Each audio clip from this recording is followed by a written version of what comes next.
Leadership,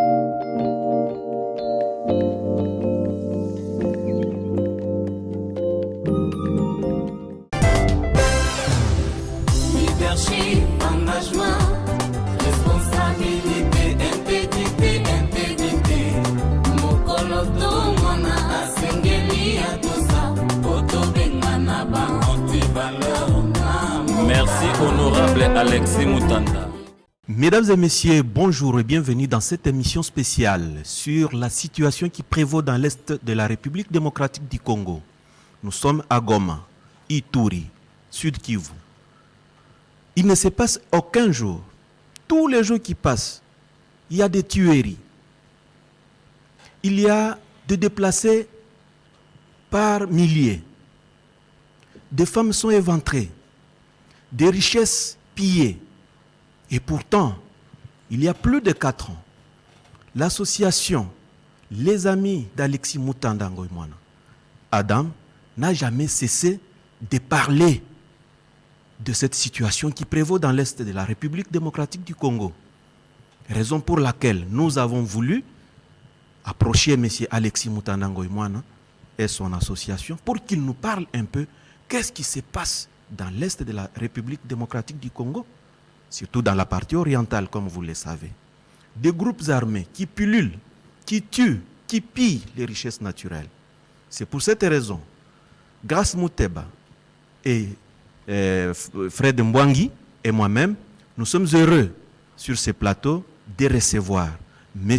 Alexis Moutanda Ngoïmwana, à qui nous disons bonjour. Oui, bonjour, monsieur le journaliste. La première question, M. Alexis Moutanda Ngoïmwana, votre association n'a cessé de le dire. Nous reviendrons toujours sur l'insécurité dans l'Est du pays, l'insécurité, des tueries. Qu'est-ce qui est à la base, qu'est-ce qui est à la source de cette insécurité dans l'Est du pays? Oui, merci beaucoup. C'est une situation très complexe. Ça fait presque plus de 25 ans, c'est-à-dire un quart de siècle, que cette situation perdure. Et comme vous l'avez si bien dit, notre association est très préoccupée par cette situation parce que, comme nous ne cessons de le dire, il y a notre hymne national qui nous invite régulièrement à nous mettre debout, nous les Congolais. Pourquoi? Parce que nous sommes tous unis par le sort. Et le sort dont on parle, évidemment, c'est notre avenir commun qui est représenté, évidemment, par notre pays, qui est la République démocratique du Congo. Parler du Congo veut dire parler, bien sûr, de la capitale, Kinshasa, qui est la capitale de notre pays. C'est parler de la province du Katanga, des provinces du Kasaï, des provinces du Congo central, de Bandundu, de l'Équateur, province orientale et du Kivu, bien sûr. Alors, vous avez raison d'évoquer cette situation parce que ça va tout droit au cœur de tous les Congolais qui sont conscients de l'intégrité nationale de leur pays et surtout du bien-être social des populations qui vivent le drame. Il faut bien l'appeler comme ça, le drame de l'Est, parce que ça dure depuis trop longtemps. Eh bien, remontons un peu l'histoire récente de notre pays, bien sûr, si on peut considérer 25 ans comme étant, disons, court terme. Eh bien, tout a commencé, disons, de manière tout à fait particulière avec les événements dans le pays qui s'appelle, enfin, disons, de notre voisin, le Rwanda, lorsque, en 1994, il y a eu le fameux génocide des Tutsis. C'était bien sûr des milliers de personnes qui ont perdu la vie. Et lorsque le gouvernement actuel avait pris le pouvoir, eh bien, tous ceux qui se sentaient disons, responsables de ce qui est arrivé, donc ce qu'on appelle entre guillemets les génocidaires. Ils ont été, ils voulaient fuir leur pays, et le plus proche, bien sûr, c'était la province du Kivu. Ouais. Et c'est ainsi qu'en 1995-1996, la province a été envahie, évidemment, par toutes ces personnes qui n'avaient pas la conscience tranquille parce qu'ils venaient de commettre, évidemment, disons, un génocide. Et ils se sont installés spécialement dans la province du Kivu. Il est tout à fait évident que le nouveau pouvoir qui venait d'arriver à Kigali ne se sentait pas en sécurité, oui. Avec, bien sûr, parce que parmi tous ces fuyards, il y avait non seulement des civils, mais il y avait surtout beaucoup de militaires armés qui s'étaient déplacés avec leurs chars, leurs fusils et Dieu sait avec quoi encore. Voilà. C'est ainsi qu'il y a eu, bien sûr, ce mouvement de poursuite de ces génocidaires à travers notre pays. Et à cette époque, évidemment, il faut ajouter encore un autre élément, c'est que quelques mois ou quelques années après, il y a une rébellion sous le nom de AFDL qui s'est formée également de ce côté-là et qui visait beaucoup plus, si vous voulez, qui avait, si vous voulez, des raisons politiques, parce qu'il voulait se débarrasser du régime de M. Mobutu. Et on a vu, évidemment, cette rébellion aller très vite à travers toutes nos provinces. Et comme le Rwanda, le Burundi et l'Ouganda soutenaient, évidemment, le gouvernement rwandais, et cette rébellion en particulier, c'est comme ça que ça s'est éparpillé très vite. Disons, le problème avait pris des dimensions. Et ce n'était plus un problème rwandais, c'était devenu pratiquement un problème congolais. C'est ça. Et alors tous ces génocidaires se sont organisés aussi à leur tour, de telle manière que quelques années après, ils ont fait des efforts pour rentrer chez eux, ce qu'ils ne pouvaient pas faire évidemment facilement. Et alors sous forme de FDLR, c'est-à-dire, disons, toutes ces forces démocratiques pour la libération, je crois, du Rwanda, ou je ne sais pas moi. Oui. Ils se sont installés eux aussi, disons, le long de la frontière avec les trois pays, le Burundi, le Rwanda, ainsi de suite. Et en s'installant évidemment au Congo, eh ben, ils créaient encore un problème supplémentaire, c'est-à-dire que, disons, la sécurité du Rwanda n'était pas garantie, ce qui a amené le gouvernement rwandais à faire des escarmouches à travers les frontières pour pouvoir neutraliser, ainsi de suite. Donc, il faut prendre ça comme, disons, le problème numéro un. C'est ça. Et ensuite, par la suite, il s'est ajouté d'autres mouvements, en particulier ce mouvement qui venait de l'Ouganda. De l'Ouganda, oui. Et alors, on a vu évidemment atterrir sur notre sol des personnes armées prétendant être opposants au régime de Museveni.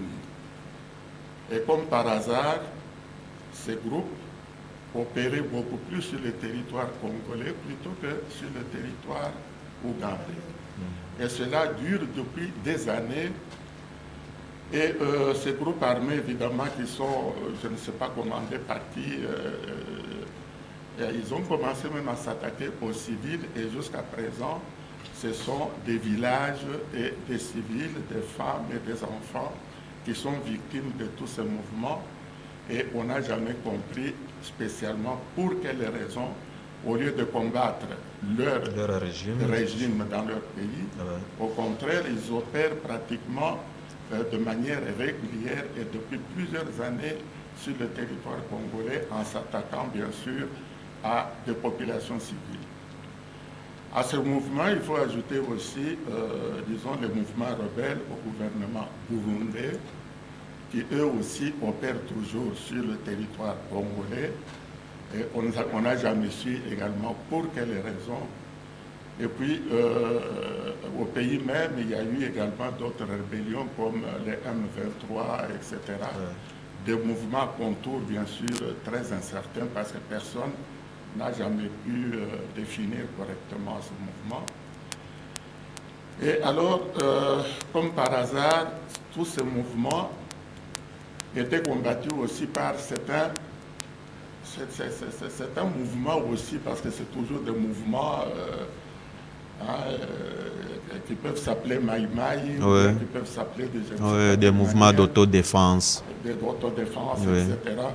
Alors, encore dans ces groupes-là, ça n'a jamais eu de configuration très définie, parce que là-dedans, vous trouverez des groupes qui combattent, si vous voulez, les groupes dont on vient de parler tout à l'heure.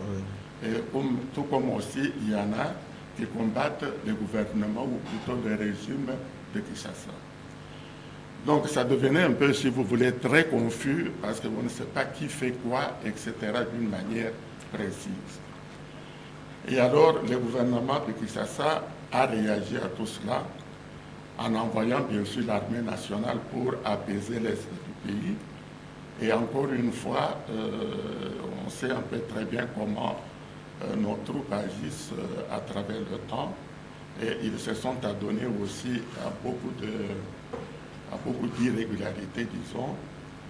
Et on a fait appel, bien sûr, à partir de là, à la MONUSCO qui était venue pour, depuis, je crois, 2003, si je ne m'abuse, pour aider les populations congolaises, si vous voulez, défendre, si vous voulez, les populations civiles, et qui, elle aussi, constitue une autre force qui, ensemble avec l'armée nationale et tout cela. Mais vous voyez que la multiplicité de tous ces groupes peut vous poser un problème de survie, parce que toutes ces troupes doivent utiliser des armes et ces armes doivent venir de quelque part.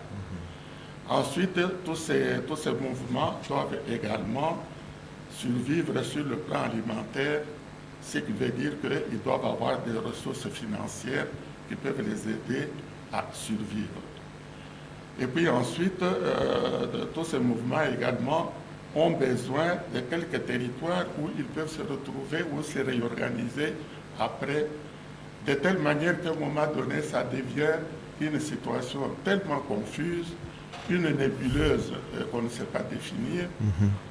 Et comment est-ce qu'ils trouvent les moyens de survie? Eh bien, ça constitue maintenant, si vous voulez, une autre rubrique, c'est-à-dire les richesses naturelles qu'ils trouvent évidemment dans cette province et de la province orientale et de Kivu, et spécialement autour, disons, des mines d'or ou des minerais qui...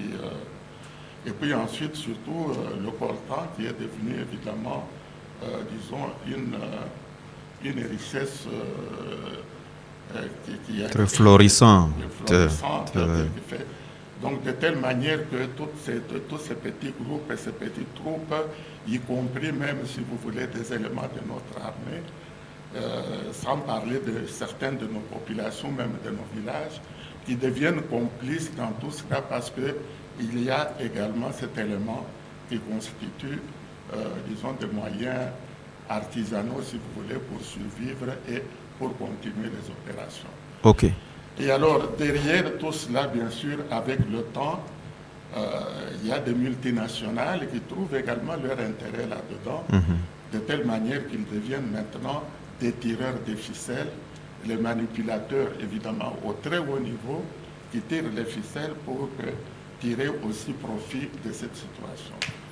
Sans parler, bien sûr, des autochtones et même, disons, des responsables politiques du pays, spécialement originaires de ces régions, qui voient très bien de quelle manière ils peuvent aussi profiter de la situation. Ce qui fait que la situation est devenue une véritable labyrinthe, une inévitable nébuleuse, une situation, disons, incontrôlable. Ou même, disons, on ne sait pas à qui adresser la parole pour régler le problème. Et de l'autre côté, bien sûr, vous avez les pays, spécialement des pays qui sont voisins à notre pays, qui voient aussi, bien sûr, comment tirer profit de tout. Donc, ça devient vraiment une véritable nébuleuse. Merci beaucoup. Comme vous avez parlé de l'insécurité et des pillages des richesses, avant d'en arriver là, nous voulons d'abord savoir ce que, s'il y a cette nébuleuse dont vous parlez, c'est que le pays a manqué un leadership.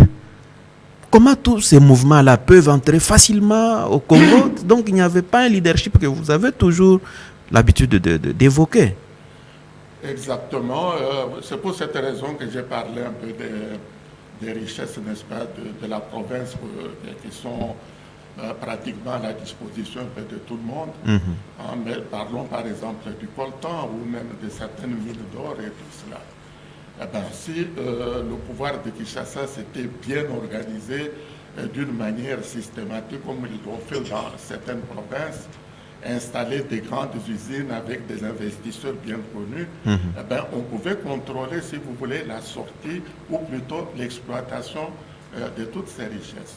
Merci. Mais depuis des années, on dirait que c'est devenu un peu une exploitation artisanale où chacun peut, n'importe quel bandit peut venir faire la loi.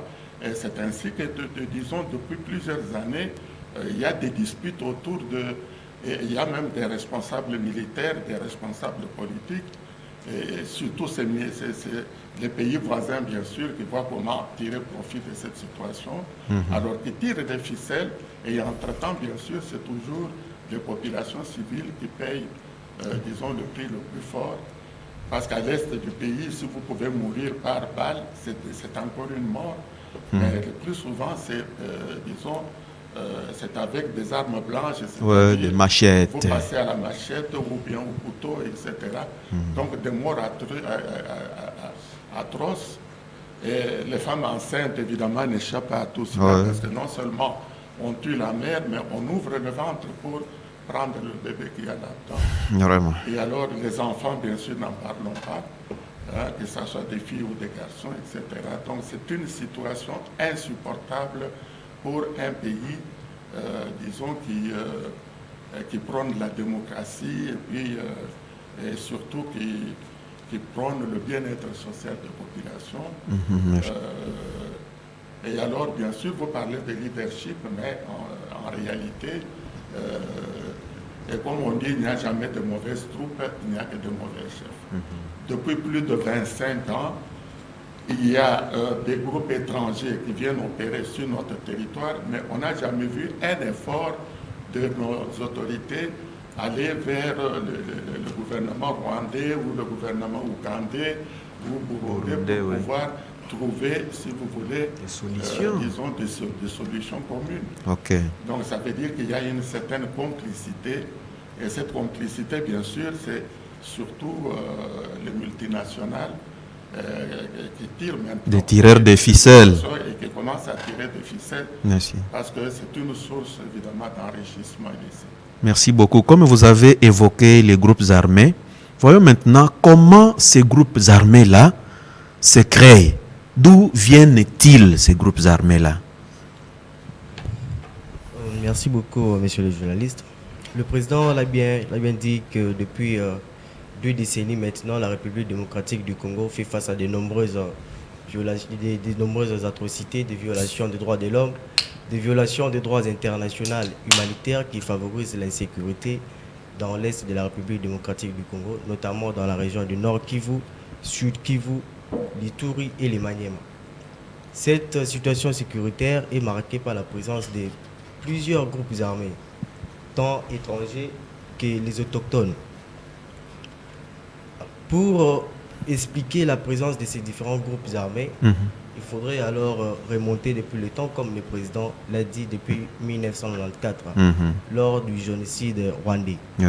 Alors, malmenés par les Tutsis, les Hutus décident alors de traverser les lacs,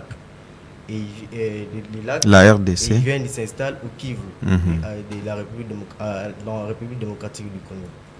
Là, ils forment alors le groupe rebelle qui se nomme Force démocratique pour la libération du Rwanda, FDLR. Alors de l'autre côté, les Tutsis, ils sentent alors ces complots qui se drament contre eux, ils décident alors de venir contre-attaquer.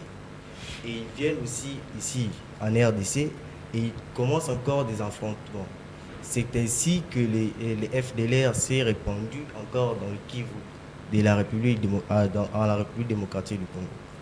De l'autre côté, nous avons aussi un groupe armé qui vient en 1995, qui s'installe au sol congolais, les ADF.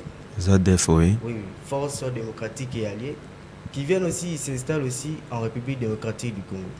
Ils se disent, nous devons aussi défendre, nous devons combattre le régime de Yoweri Museveni. Oui, en Ouganda, oui. Mais en RDC. Et ils commencent à tuer aussi des civils. De l'autre côté, nous avons aussi les forces nationales de libération. Les forces nationales de libération, eux aussi, ils se disent défendre, combattre les régimes de Pierre Nkurunziza. Oui, au Burundi, oui. Mais sur le sol congolais. Avec le FNL. FNL. Ils se mettent aussi en même temps à tuer les civils congolais. Alors, lorsqu'il y a aussi des autochtones, certains Congolais qui se disent, ils attendent la réaction du gouvernement. Oui. Le gouvernement ne réagit pas comme le président l'a dit. Alors, eux, ils créent aussi leur mouvement d'autodéfense. C'est le cas, par exemple, du Maï Maï. De Maï Maï, oui. Et on peut citer alors plusieurs Maï Maï, dont le Maï Maï Simba. Le Maï Maï Simba est né en 1964 et ils se disent vouloir une RDC selon les idées de Patrice Emery Lumumba. Donc, s'il y a des régimes qui viennent, qui mettent en œuvre les mouvements, les idées de Laurent et de Patrice, oui, eux, ils sont contre ça. Oui, ils vont toujours combattre les régimes. Et il y a aussi les Nyatura. Les Nyatura, c'est un groupe armé Hutu. Eux, ils combattent alors tout groupe armé qui sont hostiles à la présence des Rwandais en République démocratique du Congo. Et ils se mettent aussi à combattre aussi les Congolais. À part les Nyatura, nous avons aussi les Mazembe. Les Mazembe, ce sont des groupes armés nandés. Ils se disent, comme il y a aussi des problèmes entre les Nandés, parce qu'il faudrait aussi préciser que... Oui, c'est un peu de nous épargner tous ces détails-là. Mais nous voulons plus parler de ces groupes armés-là. Comment Christian Kapouya, comment ces groupes armés-là sont organisés? D'où viennent les armes? Merci beaucoup. Quel est, si vous voulez, leur mode d'opération? Merci beaucoup, monsieur le journaliste. Nous voyons plusieurs motivations. La toute première, c'est la recherche de l'argent, parce qu'ils doivent exister. Alors, où est-ce qu'ils peuvent trouver l'argent? C'est dans les régions constituées par l'Ituri, le Nord Kivu, le Sud Kivu, qui constituent une des régions les plus riches en ressources minières. Ainsi, ils visent les gisements, ils visent toutes ces mines qui sont là. Alors, ces groupes-là s'établissent là-bas pour pouvoir extraire les minéraux qui y sont pour les vendre. Alors, comment ça se passe? Avant même que ce mouvement débute, le gouvernement avait la même mise sur tous ces gisements miniers-là, dont l'extraction et l'artisanat. Il y avait des creuseurs qui étaient là, qui travaillaient, mais qui vendaient dans le comptoir officiel reconnu par l'État. Alors, juste après, le gouvernement a interdit cela et a placé nos propres militaires qui gardaient ces gisements-là. Alors, eux, frauduleusement, ils se sont constitués maintenant en équipe avec les creuseurs. Voilà. Pour les sécuriser. Les creuseurs creusent, excusez-moi la tautologie, ils prennent les minéraux, remettent à ces militaires qui vendent à leur tour, les remettent à leur tour à ces groupes armés, et les groupes armés les emmènent dans les pays limitrophes, étrangers là-bas, et on les vend maintenant à des multinationales. Maintenant, ils ont créé une chaîne d'extraction et de livraison de ces produits-là. Il y a une autre motivation. Les groupes qui se sont constitués et établis chez nous. Le peuple Hutu, les Tutsis, cherchent à rentrer chez eux, mais d'une manière sécurisée. C'est ainsi qu'ils ont pris comme base arrière la RDC, du Congo. Vraiment. Et avec les moyens qu'ils reçoivent, tentent maintenant de retourner chez eux. Donc, ils sont obligés d'avoir des moyens pour pouvoir survivre. Après, nous avons les autochtones, la population qui doit survivre. Ouais. Elle a besoin des terres arables elle a besoin de rivières pour pêcher, elle a besoin de forêts pour chasser. Oui. Et même de ces mines-là pour avoir de l'argent parce qu'ils ont des besoins physiologiques, ils doivent vivre. Et puis c'est Et chez ainsi, eux. Ils se sont constitués également en groupe là-bas pour Se défendre. se défendre. Voilà. Alors il y a le problème de pouvoir, parce que nous avons le pouvoir ici national qui se limite seulement au niveau des chefs-lieux. Mais nous avons des chefs coutumiers qui sont là, avec leurs terres. Eux également, ils ne veulent pas lâcher les richesses qui sont chez eux là-bas. Et ils s'opposent maintenant au gouvernement, ils se constituent en groupe. C'est ainsi qu'ils le font. Alors dans le mode opératoire, je pense que le président a pu épingler cela. Ils utilisent l'arme blanche, ils font des incursions. Tous, ils sont à la recherche de terre, ils sont à la recherche également de vivre et de non-vivre pour pouvoir exister. Et que deviennent les territoires? Quand les gens fuient, ils vont où? Bon. Et ils font quoi de ces habitations-là, de ces richesses qui sont autour, là où les autochtones étaient? Bon, nous sommes en train de constater un certain mouvement. C'est vraiment suspect. Une occupation parce que qu'est-ce qu'ils font? Ils utilisent nos femmes à nous comme des esclaves sexuels pour avoir des enfants. Et nous constatons maintenant qu'ils viennent avec des troupes étrangères qui viennent s'établir dans les territoires conquis. Et les nôtres fuient, se dispersent partout. C'est déplorable. On dirait qu'il y a ce projet-là de balkanisation. Ils veulent des territoires pour les occuper définitivement. Merci beaucoup Christian Kapouya. Merci à Philippe Boukassa pour ces explications. Alors, comme nous avons parlé de des richesses, quelles sont les richesses que nous avons au Congo, plus particulièrement dans la partie orientale? Quelles sont ces richesses? Merci beaucoup, messieurs les journalistes, pour la question. La partie orientale, donc en Ituri, au nord Kivu, au sud Kivu, les sous-sols est très très riche.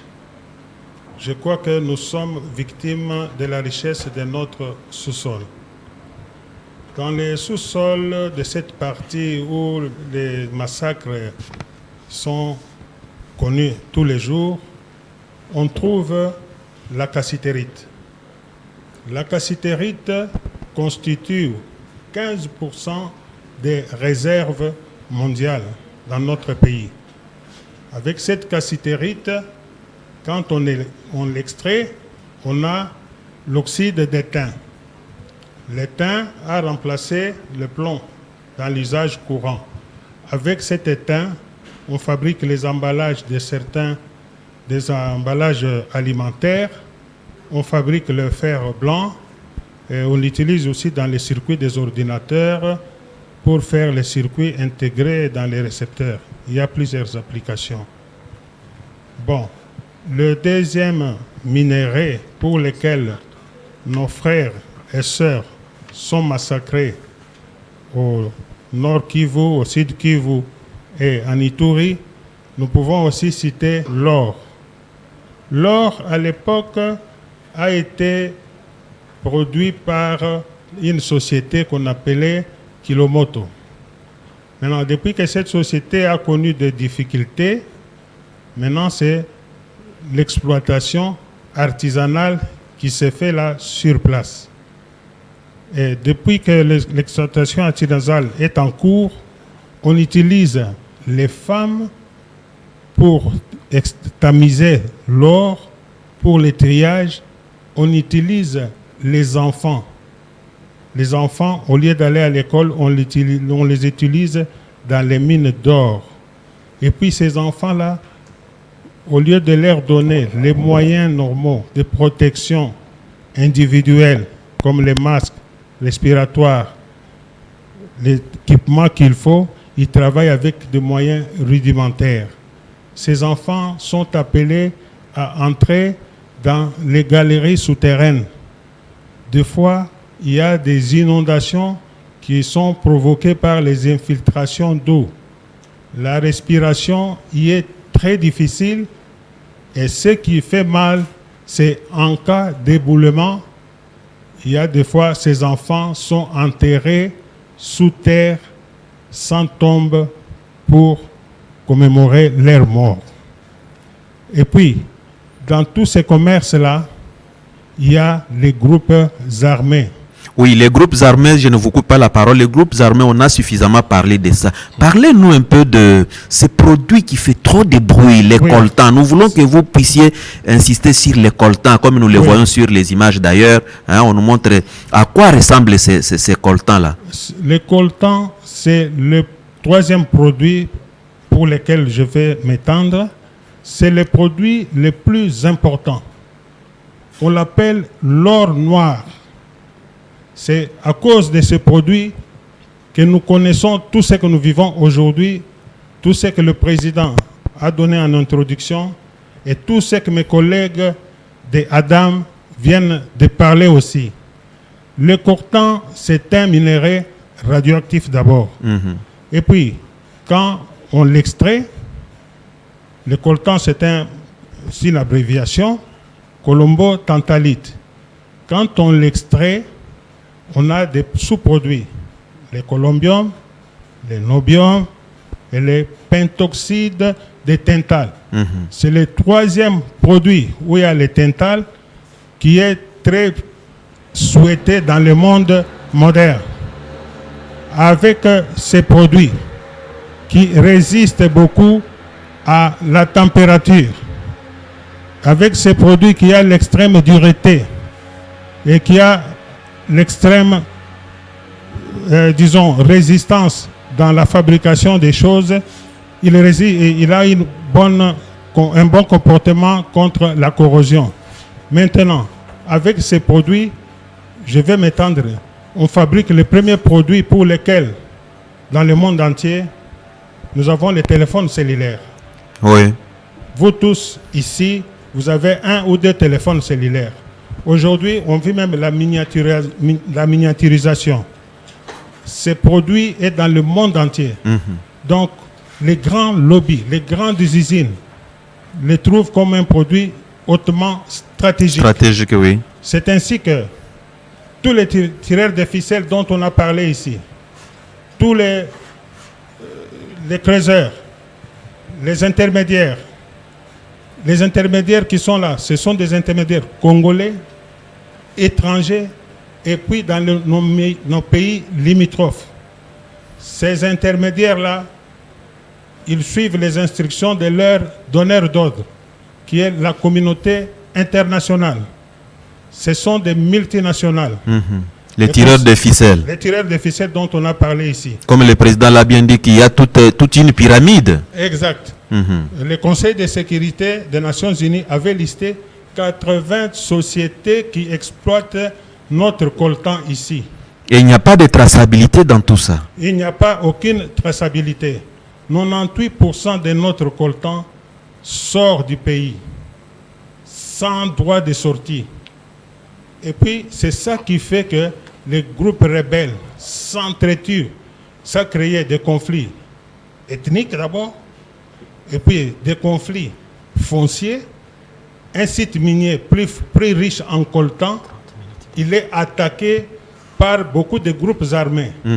Et les groupes armés, bien qu'ils sont tous dans la rébellion, en partenariat pour prendre la récolte, ils prennent de chez les creuseurs, chez tous les participants dans la chaîne pour livrer aux multinationales. Ok, est-ce que nous pouvons, en termes de pourcentage, comment est vendue cette matière?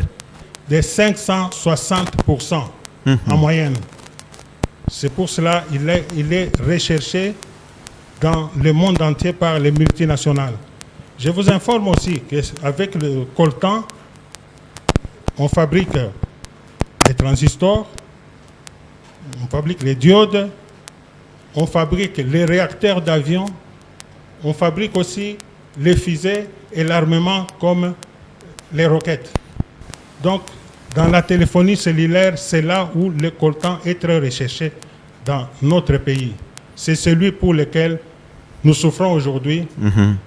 Tous les intervenants, tous les commissionnaires, ils suivent le mot d'ordre donné par les multinationales, et cette situation va perdurer jusqu'à l'infini tant que le pouvoir central ne prend pas de position. Merci beaucoup, Pierre Mboye.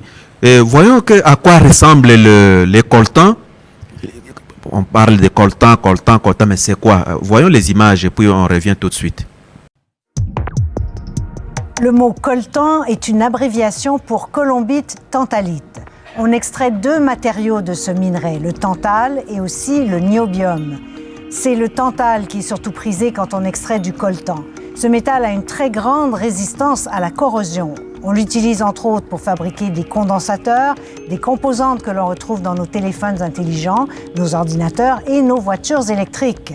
On retrouve du coltan dans plusieurs pays du monde, dont le Canada, l'Australie et la Chine.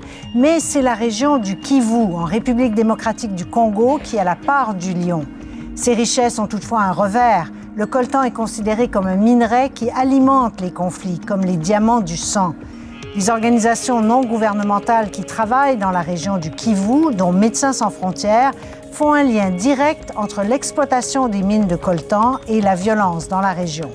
Et le Congo demeure l'un des pays les plus pauvres du monde. Le PIB par habitant n'est que de 600 $ par année et l'espérance de vie n'atteint même pas 60 ans.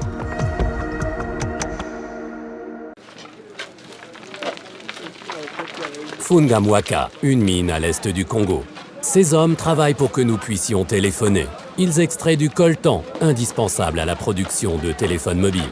La République démocratique du Congo est le 2e fournisseur mondial de cette matière première rare. Fungamwaka est une mine modèle. Elle n'emploie pas d'enfants. L'État contrôle l'extraction et prélève des impôts. Les responsables de la mine travaillent de manière légale. Surtout, aucun groupe armé n'intervient ici qui finance son combat avec le trafic de matières premières. Car la longue guerre civile financée par la richesse du sol est le plus gros problème du Congo de l'Est. 90% des mines sont exploitées par des mineurs artisanaux dans des terrains frontaliers à peine accessibles. Un paradis pour les groupes de rebelles qui exigent du travail forcé des travailleurs et vendent les trésors du sol sur le marché mondial en passant par les pays voisins comme le Rwanda. Au cours des bonnes années, les mineurs artisanaux pouvaient encore bien gagner leur vie ici. Mais depuis que le boom de l'or nouveau est passé, beaucoup se sont endettés.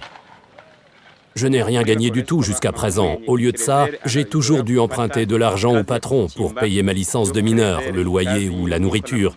La vie à Numbi est chère et notre rendement bien trop bas. Une mine légale est dirigée par une coopérative. Des entrepreneurs lui louent des parcelles à exploiter et engagent des travailleurs comme Audrey. Le gain est partagé. 50% reviennent aux gérants. Les minerais sont lavés du sable à la pelle, comme aux anciens temps des chercheurs d'or. Dans la capitale de province, l'étain ne rapporte guère plus que 5 € par kilo. Le coltan, quant à lui, 20 €. La chambre minière de Seskam enregistre les minerais qui quittent Fungamwaka et scelle les sacs de plastique. Mais les vendeurs locaux réouvrent immédiatement les emballages pour en retirer d'abord la saleté et le fer et pour ensuite séparer avec un simple aimant le précieux coltan de la cassitérite. Ici, le contrôle s'arrête et la zone grise commence. Des matières premières sont par exemple souvent transportées la nuit depuis des mines illégales vers les zones minières officielles. Comment peut-on l'empêcher? Bukavu, la capitale de la province du Sud Kivu. Dans la cour du musée géologique, l'Institut fédéral allemand des géosciences et des ressources naturelles de Hanovre a établi un laboratoire pouvant déterminer la provenance des minerais. Car chaque sédiment présente des qualités spécifiques. On peut même déterminer de manière précise, au-delà des frontières, de quelle région vient la matière. Légale ou de contrebande, l'empreinte digitale géologique comme identificateur des minerais sales. Mais dans une mine comme Fungamwaka, tous les frais de contrôle se font d'abord ressentir sur le bénéfice, comme un exportateur de Bukavu raconte. Le prix sur le marché mondial ne s'adapte pas. Tous les coûts, les impôts, redevances sont au bout du compte à la charge des mineurs.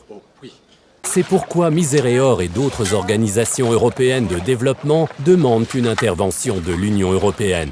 Ils souhaitent une législation ambitieuse qui coupera les liens entre les ressources naturelles et le conflit. Des entreprises agissant sur le marché européen et vendant des produits contenant des minéraux à conflit devraient être tenues responsables de leur chaîne d'approvisionnement. Elles devraient s'assurer que les droits de l'homme sont respectés tout au long de la chaîne, des matériaux bruts aux produits finis, et elles devraient en couvrir les coûts. À Fungamwaka, les mineurs paient seuls les contrôles. Ils gagnent moins. Ok, comme nous venons de voir à quoi ressemble maintenant le coltan qui fait parler de lui, qui cause beaucoup de désolation à cause de cette importance qu'il a. Maintenant, nous voulons savoir certaines richesses. Grâce Mouteba, qu'est-ce que tu nous as proposé aujourd'hui? Merci beaucoup Urbain pour la parole. Alors j'ai deux petites questions. Une question c'est pour Monsieur John Lukusa. Une autre question ça sera pour le président. Alors John Lukusa, nous venons de parler de richesse sous-sol en République démocratique du Congo. Est-ce qu'en RDC il n'y a que le minerai ou nous avons d'autres richesses? Merci Madame Grace pour cette question. La RDC ne contient pas seulement les richesses du sous-sol. La RDC a également des richesses du sol, notamment comme on est dans la partie est du pays, on peut énumérer le parc Virunga. Cette étendue de plus de 300 km est très riche. C'est l'un des plus vieux parcs de l'Afrique centrale créé en 1925 et c'est un parc qui s'étend sur plus de 300 km, comme je venais de le dire. C'est un parc qui est très riche en biodiversité. C'est un parc qui a une faune très riche et qui a une flore très importante. Ce parc a été créé dans le temps pour sécuriser les gorilles des montagnes qui représentaient une espèce en voie de disparition. Mais non seulement les gorilles de montagne, on y retrouve plus de 20 000 hippopotames. On y retrouve également des éléphants et il y a plus de 22 espèces de primates. On dit que c'est un parc qui a plus de 78 espèces d'oiseaux. Je ne sais pas si vous pouvez vous imaginer, on peut comptabiliser le nombre d'oiseaux, on peut en citer 2 ou 3, mais dans ce parc-là, vous y trouvez plus de 78. C'est un parc qui contient plus de 200 espèces de mammifères. Je ne sais pas si vous comprenez en quoi cela représente. C'est un parc qui a une flore, on peut dénombrer plus de 108 espèces de fleurs, plus de 708 arbres différents, donc des arbres de catégories différentes. Donc vous comprenez que en dépit de la richesse du sous-sol, notre pays est très riche, vraiment très riche. Dans le temps d'ailleurs, ce parc-là pouvait procurer plus de 40 millions par an. Donc vous comprenez que c'est une richesse que l'État normalement doit bien sécuriser, doit bien prendre en considération. Toujours dans ce parc-là, on y retrouve le volcan, dont il y a le volcan éteint, et il y a aussi 2 autres volcans qui sont encore en activité. Et il y a aussi les plus hautes montagnes, entre autres la montagne de Rwenzori, avec plus de 5000 mètres de hauteur. Donc, vous comprenez que c'est un parc qui est vraiment riche. À part le sous-sol, notre sol également est très riche. Merci beaucoup. Alors, Président, j'ai une question pour vous, Monsieur Alexis Moutanda. Suivant les interventions des amis d'Alexis Moutanda, est-ce que nous pouvons conclure que la République démocratique du Congo est victime de ses propres richesses? Extrêmement riche. Il y a le lac Édouard, par exemple, disons, où il y a des millions de mètres cubes, disons, de pétrole. Et depuis un certain nombre d'années, disons, ce pétrole est exploité uniquement par nos voisins ougandais, qui ont déjà installé des pipelines puissants pour pouvoir tirer ce qu'ils peuvent tirer, disons, de ce pétrole. Alors que du côté congolais, il n'y a pratiquement pas d'activité. Alors, si vous descendez plus bas, tout juste en face de la ville de Goma, eh bien, vous voyez également qu'il y a le lac Kivu.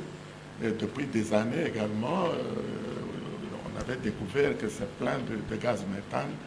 Et ce gaz méthane, à l'heure actuelle, vous pouvez vous informer, eh bien, c'est nos voisins rwandais qui tirent, disons, ce gaz de leur côté, alors que du côté congolais, il n'y a pratiquement rien du tout. Il n'y a pas d'activité. Ensuite, quand vous descendez un peu vers le bas, vous avez le lac Tanganyika, qui est un des lacs les plus importants d'Afrique et qui nous sépare évidemment de... Eh ben, sur ce lac, je peux vous assurer qu'il y a énormément d'activités et que c'est un lac qui est riche en poissons, par exemple. Eh bien, les plus grands, disons, les organisateurs de ces pêches, donc au niveau industriel, ce sont d'autres sociétés autres que, disons, du côté congolais. Alors, on a parlé du parc Virunga, et bien sûr, je félicite celui qui vient de nous faire la description, mais ce qu'on oublie, c'est que, disons, les lacs Édouard, les lacs Kivu, disons, le parc de Virunga, et même le climat, si vous voulez, qui entoure toute cette région, eh bien, ça fait de cette région une des régions touristiques les plus riches du monde. Et je me rappelle que du temps du Zaïre, donc du temps du général Mobutu, qui avait d'ailleurs des ambitions de développer le tourisme au pays, eh bien, c'était un des points touristiques les plus fréquentés, disons, dans notre pays. Je me rappelle, ici on parle du parc Virunga, mais à l'intérieur il y avait le parc, comment il s'appelle encore, le parc de la Rundi. Eh bien, c'était tout simplement un paradis. On ne pouvait pas, disons, aller à Goma sans visiter ce parc où il y avait des centaines de bêtes, des lions, des antilopes et toutes sortes. Et puis on avait même construit un village de la Ruindi où on pouvait passer évidemment des jours très agréables, etc. Et ça attirait même des touristes internationaux. Alors vous comprenez que, disons, tout cela n'existe plus avec la rébellion AFDL, avec cette insécurité qui est créée actuellement. Eh bien, ce parc a complètement disparu. Et pendant ce temps, bien sûr, les Congolais eux-mêmes, ils mangent la poussière, ils mangent la boue, alors que leurs richesses sont en train de voler en éclats. Donc c'est une situation évidemment déplorable. Alors on a parlé également de l'insécurité ici, des groupes armés, etc. Mais on oublie aussi un autre objectif que certains de nos voisins nourrissent depuis très longtemps, c'est balkaniser carrément le pays pour pouvoir s'accaparer, parce que il ne fait aucun secret pour personne qu'il y a des pays voisins qui ont l'ambition de créer une république de grands de volcans, et qui comprendrait bien sûr le Rwanda, le Burundi et puis une partie de l'Ouganda, sans compter bien sûr la partie est de notre pays. Vous comprenez que tout cela, bien sûr, c'est encore une équation qui entre déjà dans cette équation complexe, disons, de l'ensemble des problèmes que nous vivons de ce côté-là. Merci beaucoup, M. Alexis. Je vous repasse la parole, M. Urbain. Merci beaucoup. Fred Mbouangui, tu as quelque chose à dire? Merci beaucoup, mesdames et messieurs. Nous ne pouvons pas terminer cette émission sans pouvoir parler de l'éruption du volcan Nyiragongo. Je ne sais pas si la régie peut nous balancer quelques illustrations en rapport avec le volcan, mais cette question est aussi très importante, c'est le président, sur les dégâts qu'il y a eu quand même dernièrement à Goma. En ce qui concerne évidemment les conséquences de l'éruption volcanique qu'on vient de connaître dans cette région, disons tout simplement que ce n'est qu'une catastrophe qui vient s'ajouter déjà aux catastrophes existantes et qui fait que, encore une fois, ça pèse sur disons, nos compatriotes qui habitent spécialement la ville de Goma et qui, à l'heure actuelle, ont vu leur maison détruite, ils ont vu, disons, leur installation, si vous voulez, commerciale, disons, disparaître. Et il faudra évidemment beaucoup de temps et beaucoup de moyens financiers pour pouvoir rétablir la situation comme elle était avant. Alors, si vous avez, disons, déjà cette insécurité qui existe depuis plus de 25 ans, vous y ajoutez, disons, les malheurs qu'apporte, disons, l'éruption de ce volcan, sans compter bien sûr le Covid qui sème également la terreur comme partout ailleurs.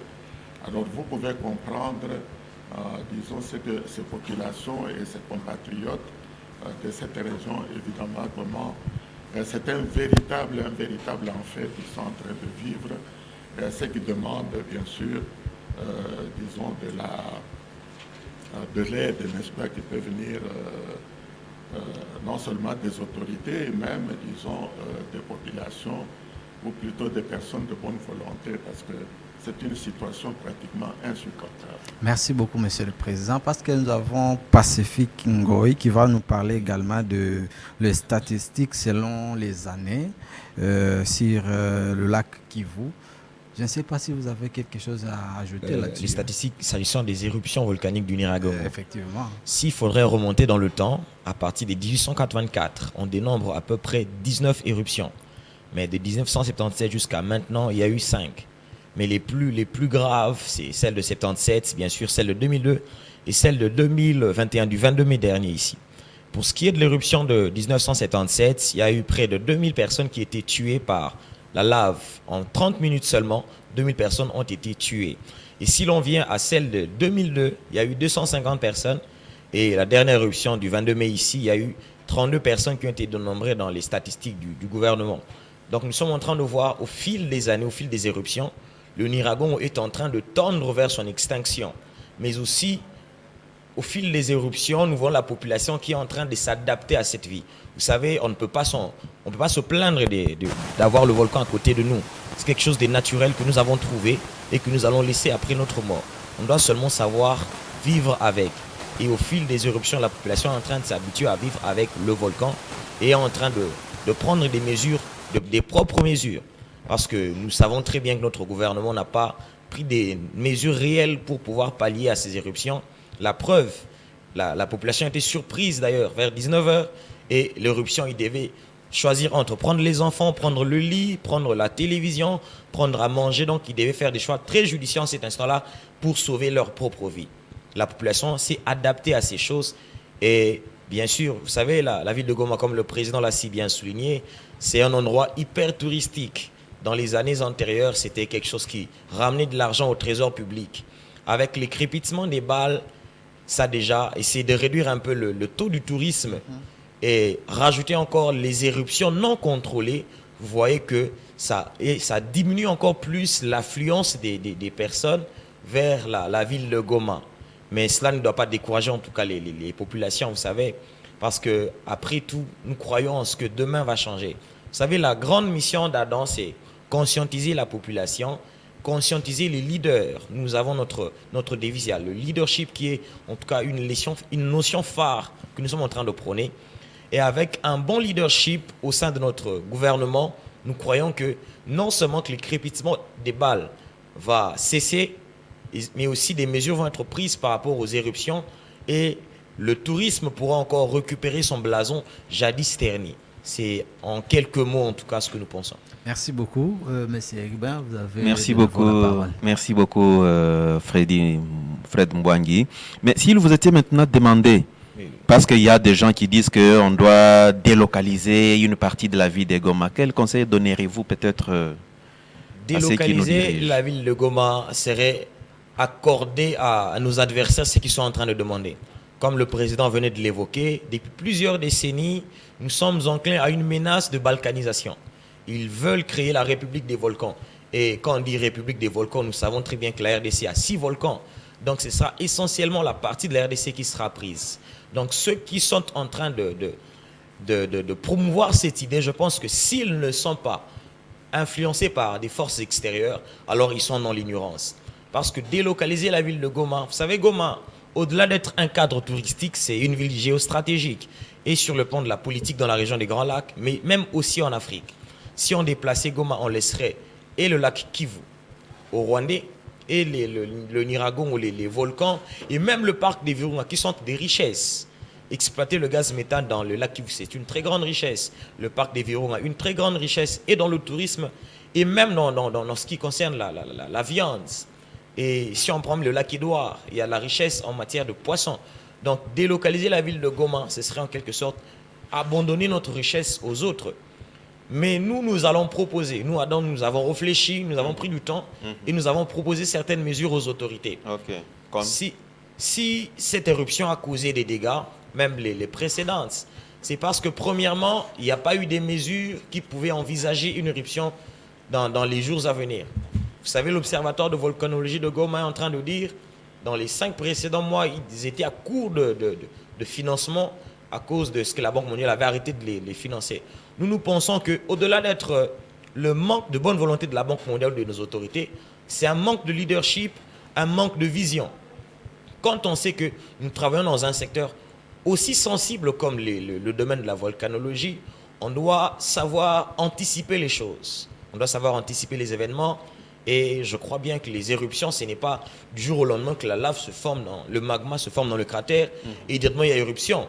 C'est quelque chose qui monte au fil des jours, au fil des mois. Donc ils pouvaient, dans les mois qui ont précédé, les 5 mois où ils étaient à court de financement, essayer un peu de voir comment la courbe était en train d'évoluer. Mais aussi, nous avons proposé qu'il y ait une bonne politique d'aménagement. On doit réaménager la ville de Goma. On a bâti des gratte-ciels là-bas, on a bâti des immeubles, il y a des hôtels, il y a ceci, oui, mais on a oublié de penser à des canalisations pour les laves.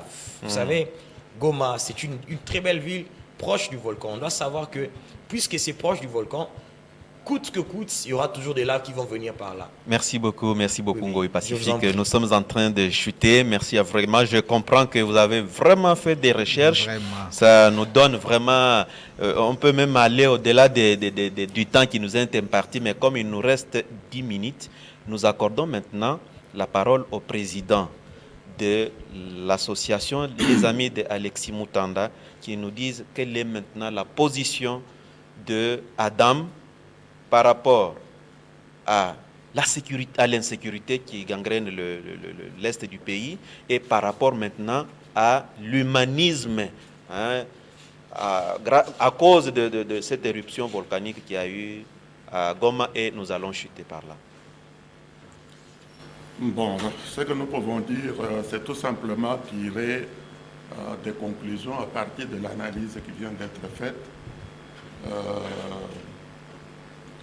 En ce qui concerne les groupes armés, les richesses, etc., eh ben, vous pouvez imaginer très facilement quels sont les tireurs de ficelles. Oui. C'est lorsqu'on détermine ces tireurs de ficelles et les manipulateurs, n'est-ce pas, au sommet de la structure, qu'on peut voir de quelle manière on peut résoudre, avec qui on peut négocier ou avec qui on peut parler pour pouvoir, si vous voulez, améliorer la situation de ces populations. Alors, nous voyons d'abord que nous avons des voisins et nos 3 voisins qui sont très intéressés à la situation chez nous, ce sont les mêmes qui avaient participé à encourager la rébellion, disons, qu'on a connue, évidemment, disons, à la fin du XXe siècle. Je citerai bien sûr l'Ouganda, vous voyez très bien, je l'ai dit tout à l'heure, ils tirent déjà le pétrole du lac Édouard, alors que ce lac, disons, appartient pratiquement aux 2 pays.